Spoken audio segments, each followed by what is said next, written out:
कुछ कदम ही तो चला हूँ, कुछ कदम ही तो चला हूँ, अभी तो पूरा जहान बाकी है। कुछ कदम ही तो चला हूँ, अभी तो पूरा जहान बाकी है। घोंसले में पंख खोले हैं मैंने, अभी पूरा आसमान बाकी है। बस चंद कोशिशों से हार कर रुकना मुमकिन नहीं, ये ज़ख्म लेकर भी आगे बढ़ जाऊंगा, मुझ में अभी भी जान बाकी है। तो आइए मित्रों शुरू करते हैं आज का प्रैक्टिस सेट नंबर 15, जो यूपीएचएससी की तैयारी करने वाले मित्रों के लिए है। और उम्मीद है कि यह प्रैक्टिस सेट आप लोगों में नई जान, नया जोश भर देगा। तो आइए पहला प्रश्न, कक्षा संप्रेषण के संदर्भ में मनोवृत्तियों, कार्यों एवं प्रकटन को किस रूप में समझा जाता है? तो 4 ऑप्शंस आपके पास हैं। ऑप्शन ए कह रहा शाब्दिक, ऑप्शन बी अशाब्दिक, सी अवैक्तिक और डी असंगत।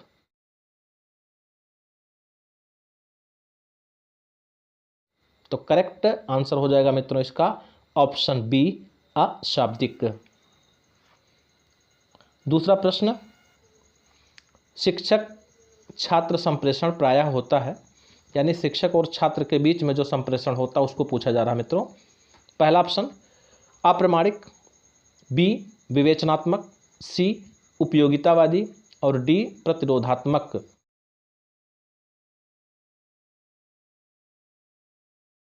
तो करेक्ट आंसर हो जाएगा मित्रों इसका ऑप्शन सी उपयोगितावादी।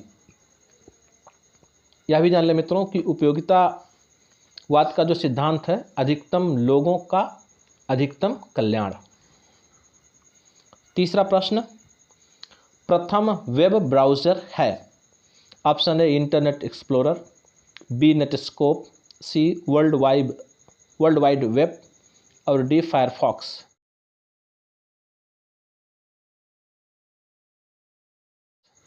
तो करेक्ट आंसर हो जाएगा मित्रों इसका option C world wide web. चौथा प्रश्न, जब कंप्यूटर बूटिंग कर रहा हो तो मेमोरी में BIOS किसके द्वारा लोड किया जा रहा होता है? तो मित्रों यहाँ BIOS का मतलब होगा basic input output system. B for basic, I for input, O for output और S फॉर सिस्टम। तो ऑप्शन ए है RAM, B ROM, C CDROM और डी ऑप्शन है TCP।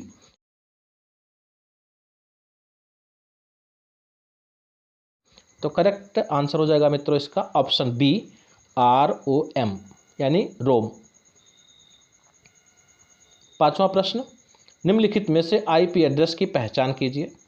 4 ऑप्शन आपके पास दिए गए हैं, 300.215.317.3।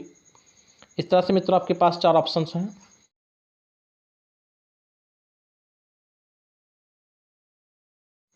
और इसका जो करेक्ट आंसर हो जाएगा मित्रों ऑप्शन सी। और यह भी जान लें मित्रों कि IP एड्रेस में 4 ब्लॉक होते हैं और प्रत्येक ब्लॉक में 0 से लेके 255 तक की रेंज होती है। तो ऐसा ऑप्शन आपको ऑप्शन सी में मिल रहा है, इसलिए आंसर आपका हो जाएगा ऑप्शन सी। छठा प्रश्न, कक्षा में एक संप्रेषक का विश्वास स्तर निर्धारित होता है। ऑप्शन ए अतिशयोक्ति के प्रयोग से, बी आवाज़ स्तर के परिवर्तन से, सी अमूर्त अवधारणाओं के प्रयोग से, डी नज़र मिलाने से।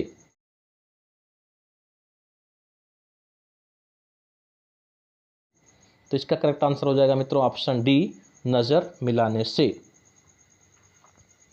सातवां प्रश्न, पश्चिम की ओर प्रवाहित होने वाली नदियां हैं। 4 ऑप्शन आपके पास हैं और नदियां दी गई हैं 3। नदी का नाम नर्मदा, ताप्ती और तीसरे नंबर पे है राप्ती।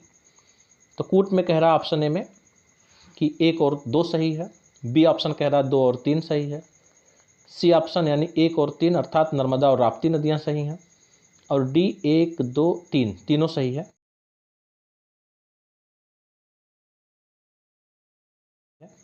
तो इसका करेक्ट आंसर हो जाएगा मित्रों ऑप्शन ए यानी नर्मदा और ताप्ती।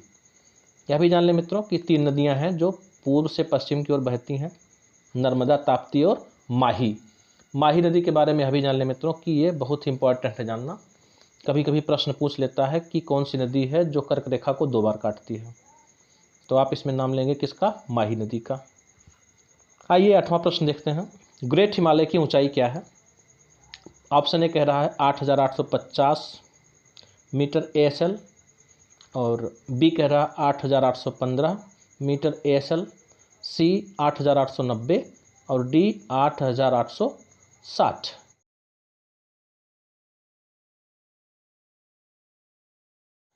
तो इसका करेक्ट आंसर हो जाएगा मित्रों ऑप्शन ए 8,850 मीटर ASL। क्यों? क्योंकि जो ग्रेट हिमालय की ऊंचाई है वो औसत ऊंचाई उसकी 6,000 मीटर है, लेकिन उसी ग्रेट हिमालय में माउंट एवरेस्ट की जो ऊंचाई है वो 8,848 मीटर है। इसलिए इसका करीबी आंसर जो है 8,850 मीटर है, अर्थात ऑप्शन ए सही है।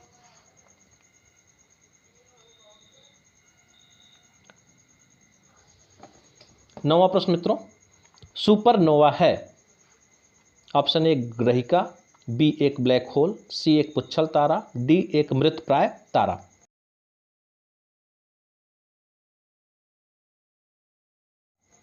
तो इसका करेक्ट आंसर हो जाएगा मित्रों ऑप्शन डी एक मृतप्राय तारा।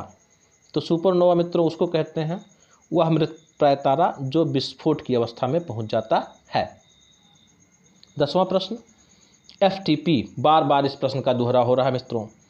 FTP इस संक्षिप्त रूप से क्या भाव है? पहला ऑप्शन फाइल स्थानांतरण प्रोटोकॉल, बी त्वरित स्थानांतरण प्रोटोकॉल, सी फाइल परिमार्गन प्रोटोकॉल, डी फाइल स्थानांतरण प्रक्रिया।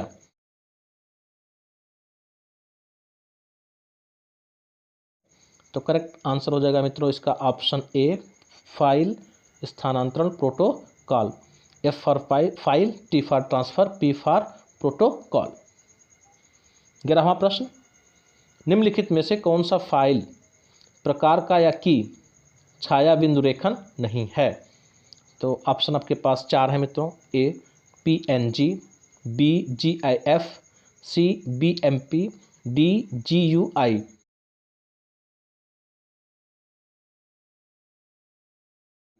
तो करेक्ट आंसर हो जाएगा मित्रों इसका ऑप्शन डी GUI, और GUI का फुल फॉर्म हो जाएगा मित्रों ग्राफिकल यूजर इंटरफेस।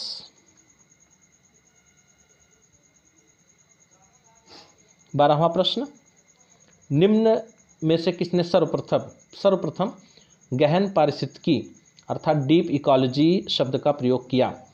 तो पहला ऑप्शन है EP ओडम ने, बी सी रोनकियर ने, सी FE क्लीमेंट ने और डी अर्नीज नेस ने।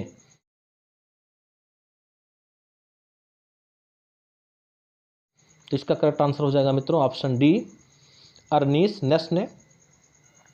और कब किया था मित्रों? 1973 ईस्वी में, 1973 में। 13वां प्रश्न,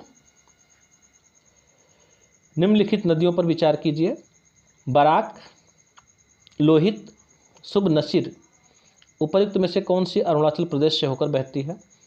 ऑप्शन ए कह रहा है केवल 1, ऑप्शन बी केवल 2 और 3, ऑप्शन सी केवल 1 और 3, ऑप्शन डी तीनों, यानी बराक, लोहित और सुबनसिर।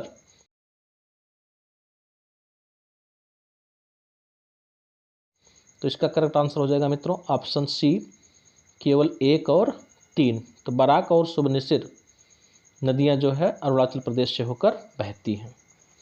14वां प्रश्न, भारत में जैव विविधता अधिनियम किस वर्ष पारित हुआ था?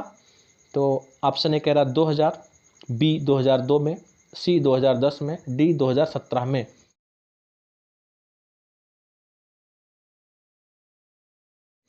तो इसका करेक्ट आंसर हो जाएगा मित्रों ऑप्शन बी 2002 में। 15वां प्रश्न, जनवरी 2021 को केंद्र सरकार द्वारा किसे व्यक्तिगत श्रेणी में आपदा प्रबंधन में उत्कृष्ट कार्य करने के लिए सुभाष चंद्र बोस आपदा प्रबंधन पुरस्कार 2021 के लिए चुना गया? Option A Kumar Mannan Singh, B doctor MS Swaminathan, C doctor Rajendra Kumar Bhandari, D doctor Ramesh चंद।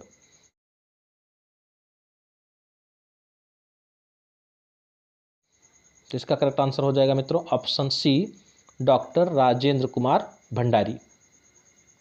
और यह भी जान लें मित्रों कि सुभाष चंद्र बोस आपदा प्रबंधन पुरस्कार दो तरह से दिया जाता है, एक व्यक्तिगत श्रेणी में और एक संस्थागत श्रेणी में भी। 16वां प्रश्न, निम्नलिखित में से किस एक अधिनियम द्वारा भारत में संघीय न्यायालय की स्थापना की गई थी?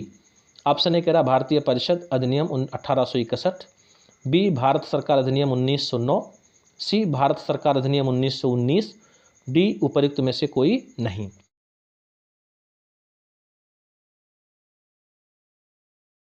तो इसका करेक्ट आंसर हो जाएगा मित्रों ऑप्शन डी, उपयुक्त में से कोई नहीं। क्यों? क्योंकि यह 1935 अधिनियम के अंतर्गत स्थापित किया गया था। कब? 1 अक्टूबर 1937 ईस्वी को। 17वां प्रश्न, भारतीय संघवाद को सहकारी संघवाद किसने कहा है? 4 ऑप्शंस आपके पास हैं, G Austen, K C Wheare, sir Ivor Jennings, option C है, ऑप्शन डी डी बसु।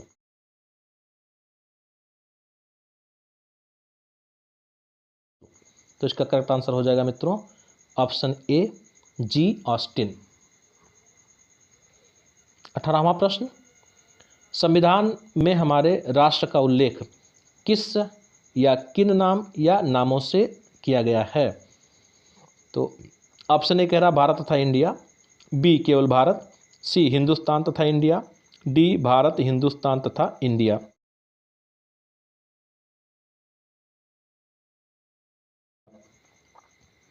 तो इसका करेक्ट आंसर हो जाएगा मित्रों ऑप्शन ए, भारत तथा इंडिया। तो संविधान में हमारे राष्ट्र का उल्लेख दो नामों भारत तथा इंडिया के रूप में किया गया है। अनुच्छेद एक उल्लेख करता है कि भारत अर्थात इंडिया राज्यों का संघ होगा। India that is Bharat shall be a union of states. 19वां प्रश्न, वित्त विधेयकों के बारे में विशेष उपबंध किस अनुच्छेद के अंतर्गत किया गया है? तो ऑप्शन ए है अनुच्छेद 117, option B article 119, option C article 121 और डी 123।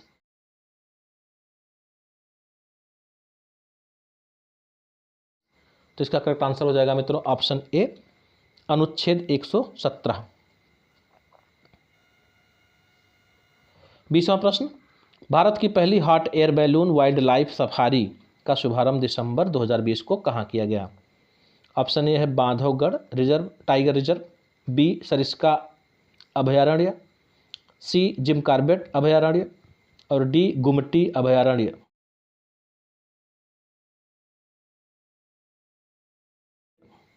तो इसका करेक्ट आंसर हो जाएगा मित्रों option A, Bandhavgarh tiger reserve, और यह है कहाँ मित्रों? मध्य प्रदेश में। 21वां प्रश्न, 29 दिसंबर 2020 को किसने वीडियो कॉन्फ्रेंस के माध्यम से operation control centre for of eastern dedicated front corridor के न्यू भावपुर या न्यू खुर्जा सेक्शन का उद्घाटन किया? तो ऑप्शन ए है पीयूष गोयल, बी नरेंद्र मोदी और सी है नरेंद्र सिंह तोमर और डी रविशंकर प्रसाद।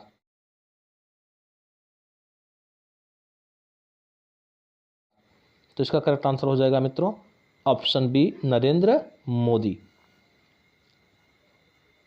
22वां प्रश्न, फरवरी 2021 में किस देश के लिए तीनों फॉर्मेट में सबसे अधिक रन बनाने वाले विश्व के पहले बल्लेबाज कौन हैं?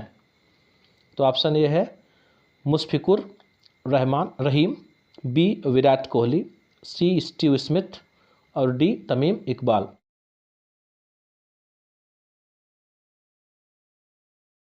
तो इसका करेक्ट आंसर हो जाएगा मित्रों ऑप्शन डी तमीम इकबाल। ये बांग्लादेश के ओपनर हैं और यह कीर्तिमान इन्होंने स्थापित किया था वेस्ट इंडीज़ के विरुद्ध चटगांव में खेले गए मैच में। 23वां प्रश्न, निम्नलिखित में से कौन सही सुमेलित नहीं है? Option A Motilal Nehru, Nehru report, B M K. Gandhi यानी मोहनदास करमचंद गांधी, चंपारण आंदोलन, सी एस.सी. बोस यानी सुभाष चंद्र बोस, फॉरवर्ड ब्लॉक और डी एम.ए. जिन्ना खिलाफत आंदोलन।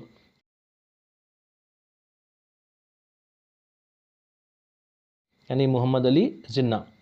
तो इसमें करेक्ट आंसर हो जाएगा मित्रों ऑप्शन डी, M.A. जिन्ना खिलाफत आंदोलन। यही मित्रों सुमेलित नहीं है, बाकी मोतीलाल नेहरू ने नेहरू रिपोर्ट तैयार किया था, M.K. गांधी चंपारण आंदोलन में थे और S.C. बोस ने फॉरवर्ड ब्लॉक की स्थापना की थी। 24वां प्रश्न, देवबंद के उस विद्वान का नाम बताइए जिन्होंने स्वतंत्रता आंदोलन में महत्वपूर्ण भूमिका निभाई थी। इसका मित्रों 4 ऑप्शन आपके पास है। Option A Abul Kalam Azad, B Mohammad Ali Jinnah, C Badruddin Tyabji और डी चिराग अली।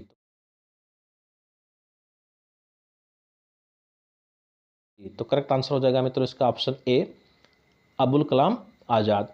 इन्होंने एक चर्चित पुस्तक भी लिखी थी मित्रों, इसको आपको कमेंट बॉक्स में बताना है कि इनके द्वारा लिखी गई चर्चित पुस्तक कौन सी थी। 25वां प्रश्न, जनपद प्राथमिक शिक्षा कार्यक्रम का आरंभ हुआ। ऑप्शन ए 1991 में, ऑप्शन बी 1994 में, ऑप्शन सी 1996 में, ऑप्शन डी 1999 में।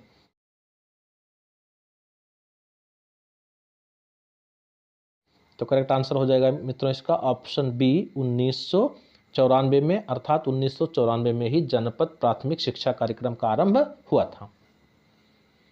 26वां प्रश्न, निम्नांकित घटनाओं में से कौन सी घटना कालक्रम के अनुसार तीसरे स्थान पर आती है। ऑप्शन ए चंपारण आंदोलन, बी असहयोग आंदोलन, सी भारत छोड़ो आंदोलन, D Dandi March.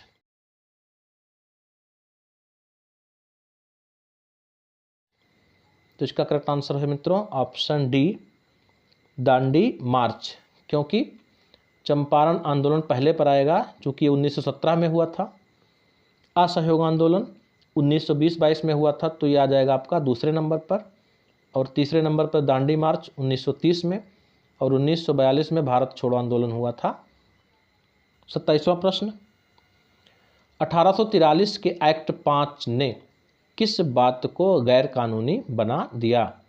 Option A बाल विवाह, ऑप्शन बी शिशु हत्या, ऑप्शन सी सती प्रथा और डी दास प्रथा।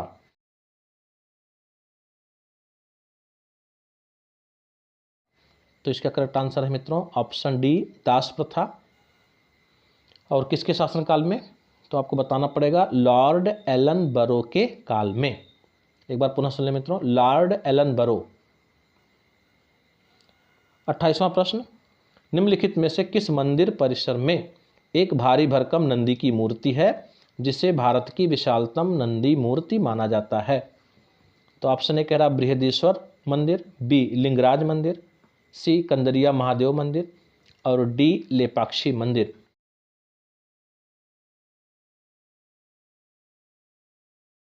तो इसका करेक्ट आंसर हो जाएगा मित्रों ऑप्शन ए बृहदीश्वर मंदिर, यहीं पर नंदी की मूर्ति सबसे विशालतम है। 29वां प्रश्न, निम्नलिखित में से कौन बीजगणित के क्षेत्र में योगदान के लिए विशेष रूप से जाना जाता है। Option A Aryabhata, B Brahmagupta, C Bhaskar और डी लल्ल।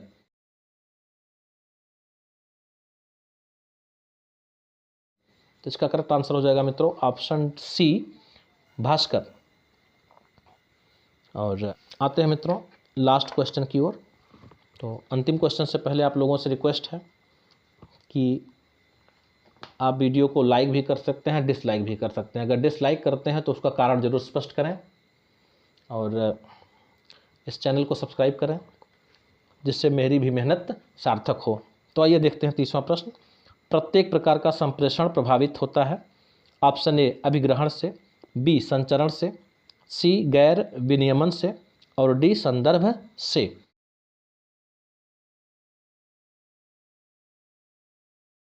तो इसका करेक्ट आंसर हो जाएगा मित्रों ऑप्शन डी संदर्भ से। और लास्ट में मित्रों एक चीज़ और बताना है कि धीरे धीरे हम 20 सेट कंप्लीट कर रहे हैं और उसके बाद आपको अपना एक शॉर्ट नोट तैयार करना है जीएस के लिए, और जिसका शॉर्ट नोट सबसे बेहतर रहेगा उसको मेरे चैनल की ओर से इनाम दिया जाएगा। मित्रों वीडियो देखने के लिए धन्यवाद।